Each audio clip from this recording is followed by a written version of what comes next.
Grab my hand. Bonjour tout le monde, je suis avec le Major Luc Lacombe aujourd'hui. Et puis la raison que je viens rencontrer Luc, en fait, au Café Félin sur la rue Saint-Paul à Québec, c'est pour parler d'un projet qui s'appelle le Projet Monarque, qui est une initiative du Théâtre de la Petite Lanterne. Et puis Luc est un collaborateur de ce projet-là. Et puis j'aimerais ça, Luc, que tu nous donnes une description, le but et la mission de... C'est quoi ce projet-là, le Projet Monarque? Bien, en fait, le Projet Monarque, c'était une initiative du Théâtre des Petites Lanternes à la demande des vétérans de la région de l'Estrie. Les vétérans de l'Estrie, eux, ils trouvaient ça important. En fait, on parle des blessures de stress opérationnel ou du syndrome post-traumatique un peu plus librement, parce que, comme tout le monde le sait, là, depuis nos missions, depuis nos gens qui sont maintenant de jeunes vétérans, là, qui sont parfois actifs, parfois vétérans, ont de la difficulté à parler des choses qu'ils ont vécues, de la façon qu'ils ont vécu leur trauma, que ce soit pour des missions expéditionnaires ou des missions domestiques. Et le théâtre fait beaucoup de théâtre engagé. Le Théâtre des Petites Lanternes fait du théâtre engagé et a pris charge de la cause des blessures de stress opérationnel et du syndrome post-traumatique. Leur façon de faire les choses, c'est d'aller chercher des témoignages.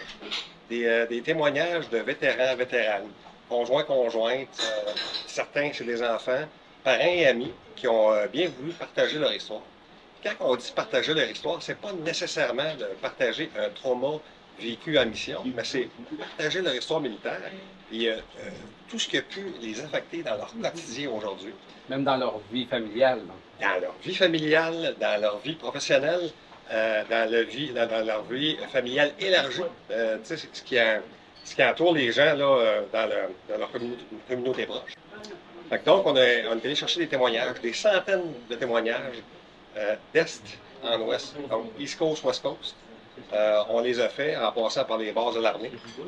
À Petawawa, Edmonton, on est même allé jusqu'à Esquimalt et Halifax. Fait que donc, les bases d'Air Force, on en a fait quelques-unes, Winnipeg, Bagotville. Est-ce que vous avez une question? Ben, c'est ça, je trouve ça curieux. Fait que là, on a été chercher des histoires de partout au Canada. J'imagine en anglais et en français. Exact. Et puis, ben, j'imagine que il y a des points en commun dans toutes ces histoires-là, que ce soit...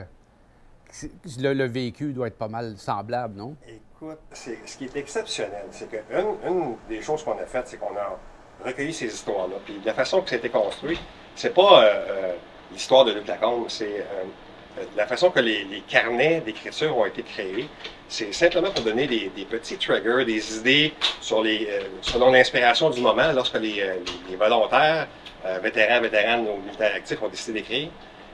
C'est vraiment de leur donner des triggers sur des portions de leur vie et la façon de recueillir toutes ces histoires-là. On a fait ce qu'on appelle un décoffrage. Pour moi, c'était une découverte parce que je ne suis pas du domaine artistique, mais pas du tout. Fait que le décoffrage, ce que c'était pour le Théâtre des Petites Lanternes, c'était en fait d'ouvrir tous ces carnets d'écriture-là qui sont faits sur une base anonyme. C'est à peu près tout. Fait qu'on ne sait pas de quelle région ça vient. Le théâtre le sait, mais nous, on ne sait pas. Okay. Donc, on prend les carnets, on divise les carnets en 3 paquets. Fait que donc, l'histoire que Luc a écrite est divisée en 3. Fait que c'est impossible de savoir ce que j'ai écrit, à moins qu'on reconnaisse ma main d'écriture, ou si je l'ai fait à la main, ou on reconnaît la façon de m'exprimer, mais en même temps, les gens qui ont pris la peine de faire ces premières lectures-là, ben, c'est des gens comme moi, c'est des gens comme Dr. Marie-Ève Carignan, qui est médecin en communication à l'Université de Sherbrooke. Puis, c'est plein de personnalités comme ça. M. Claude Bello, qui a travaillé pour les Nations Unies pendant plus de 20 ans. Fait que c'est des gens qui ne connaissent pas nécessairement les personnes qui ont écrit à l'intérieur des carnets. Et bien, à travers toutes ces histoires-là, il a fallu qu'ils montent. Comment que la pièce de théâtre va être présentée? C'est-tu par segment? La façon que les carnets ont été bâtis, on parle tout le temps du passé, des aspirations, des événements qui sont arrivés. On parle d'aujourd'hui et du futur. Fait que, tu sais, on joue tout le temps dans passé, présent, futur. Les acteurs vont jouer les rôles. Fait que les acteurs qui ont été engagés, qui sont des professionnels, vont mettre des mots sur nos mots, les militaires vétérans qui souffrent de PTSD ou de blessures de survie opérationnelle. Nos mots à nous, MAUX. C'est vraiment là où on en est. Oui, absolument. Absolument, un jeu de mots. C'est toute une initiative, je pense que c'est de longue haleine, ça fait plusieurs années non plus, non? Tu travailles là-dessus? Ça fait 5 ans que le Théâtre des Petites Lanternes travaille sur toute la mise en place du projet Monarque. Recueillir les... Puis on a été durant une période de la COVID en même temps. Ouais. Ça a compliqué les affaires un petit peu. Là. Chaque atelier était fait avec une présence psychosociale parce que revenir dans des événements antérieurs peut ramener un événement. Oui, fait qu'en même temps, c'est comme une thérapie, j'imagine, pour ceux qui ont écrit. Les objectifs du Théâtre des Petites Lanternes sont les suivants. En fait, c'est essayer d'éliminer le stigma qui entoure le PTSD et les blessures de stress opérationnel. On sait que c'est difficile d'en parler. Les gens qui en souffrent souvent vont le faire en silence. Ils ne le feront pas nécessairement à voix haute.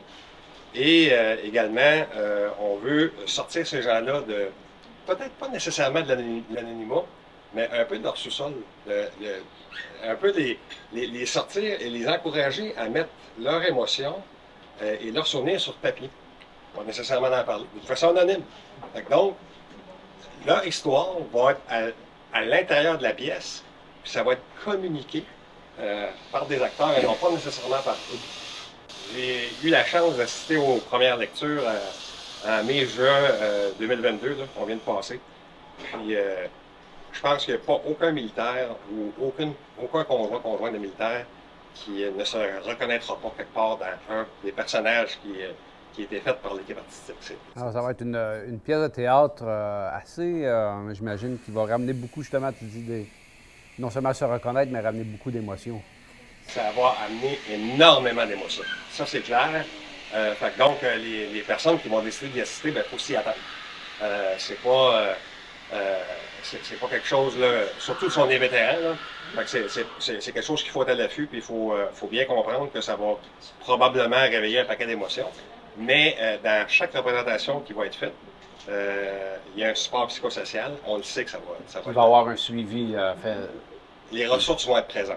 OK. Les ressources vont être présentes. Parce que c'est ça, je me demandais, comme dans ton cas, dans mon cas, ou le cas de plusieurs de frères d'armes qu'on a, ou de sœurs d'armes qu'on a servi avec, aller voir ça peut ramener des souvenirs ou des émotions qu'on va avoir peut-être besoin de parler après. Durant la lecture qu'on a faite en mai et juin 2022, les acteurs faisaient leur lecture. Bon, il y avait différents arrêts par l'équipe artistique, puis il y avait des vétérans qui étaient assis en arrière de la salle juste pour venir écouter. Il y en a d'entre eux qui ont été obligés de sortir. Mais encore une fois, le Théâtre des Petites Lanternes, faisant pas les choses à moitié, avait prévu des spécialistes de la santé mentale qui ont été capables d'aller les rencontrer, de discuter, de voir ce qui n'allait pas, puis d'essayer de les encadrer et leur donner les ressources s'il y en avait besoin. Et puis la première représentation va se donner quand, Luc? La première représentation va être le 8 novembre 2022 à Sherbrooke, au Centre culturel de Sherbrooke. Puis la raison pourquoi on l'a fait à Sherbrooke, c'est parce que le Théâtre des Petites Lanternes vient de là. La demande initiale vient des vétérans de l'Estrie. Donc on fait la grande première là-bas. Il va y avoir plein de personnes de marque qui vont être présentes.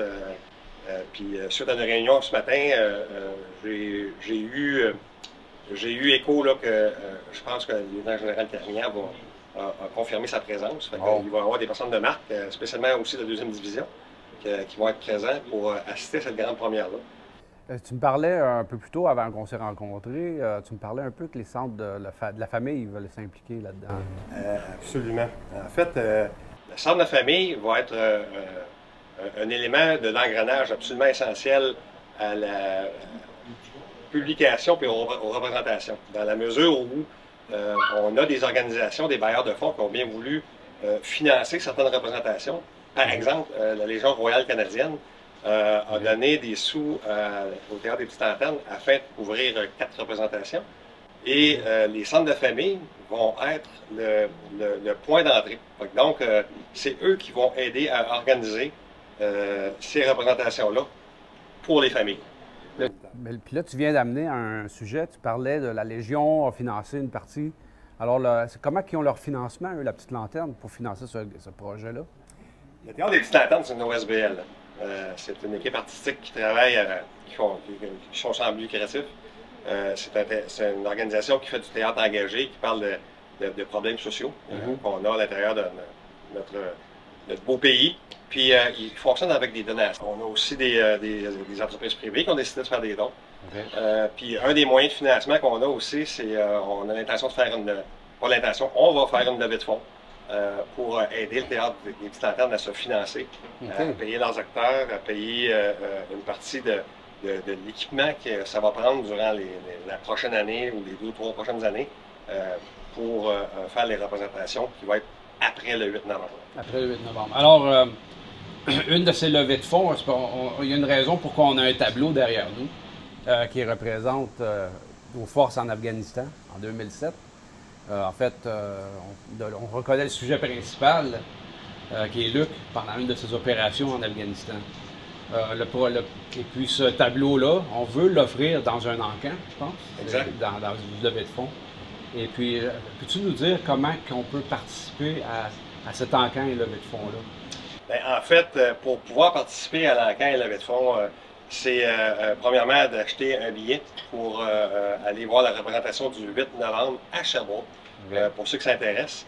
On peut aller sur le site de la Petite Lanterne pour acheter un billet? Ou... Oui, en fait, si vous googlez Théâtre des Petites Lanternes Projet Monarque, vous allez avoir toute l'information nécessaire à travers le site web pour faire l'acquisition des billets. Peut-être qu'on pourrait mettre ça dans le bas de l'écran pour que les gens puissent voir le site.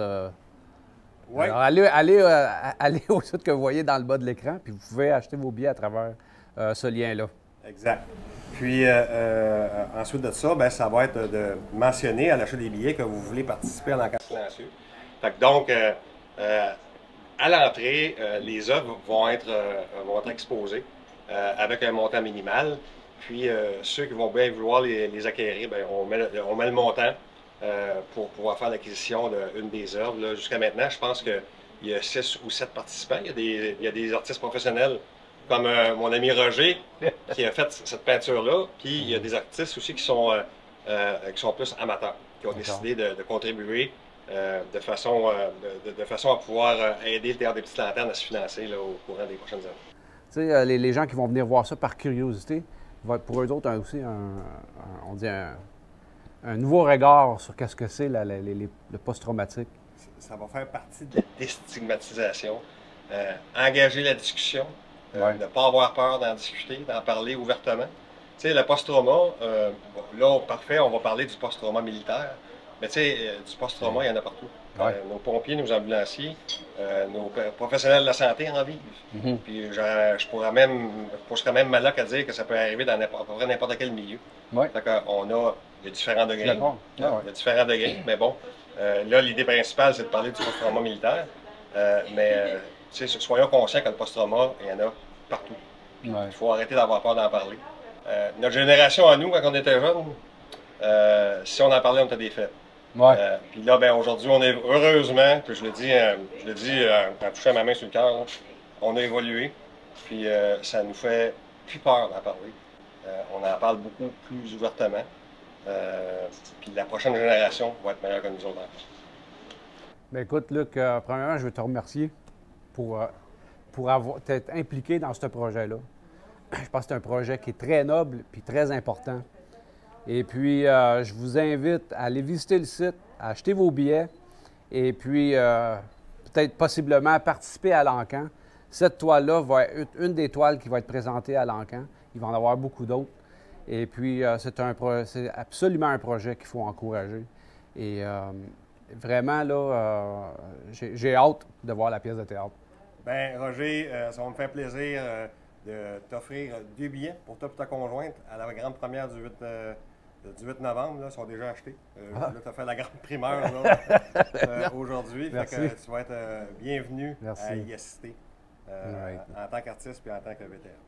Merci beaucoup. Merci, Roger. Ça fait plaisir. Fait que, pour Bravery in Arms, ici Roger et Luc, continuez de suivre. Je vous demanderai en même temps de visiter le site YouTube Bravery in Arms et les librairies de vidéos historiques sur l'histoire militaire canadienne. Ce sont des sujets que malheureusement, on ne connaît pas assez notre histoire. Et puis, je pense qu'il y a une connexion entre une pièce de théâtre sur le post-traumatique et puis aussi d'apprendre notre histoire pour savoir que c'est pas seulement notre génération qui en a souffert, mais même les générations avant nous. On doit être reconnaissant puis avoir les yeux ouverts sur cette réalité. Merci Luc. Merci au Théâtre de la Petite Lanterne. Je vous souhaite bon succès et puis à notre prochain rendez-vous. Jusqu'à notre prochain rendez-vous, Custos Memoria. Custos Memoria. Have a good one. Airborne. Reaching out, grab my hand, hold on tight, as I'm sinking, going down in the ground. I'm not ready. Please save me. I don't know who I am anymore. Just a stranger. I'm a stranger in a foreign land. Better watch your back.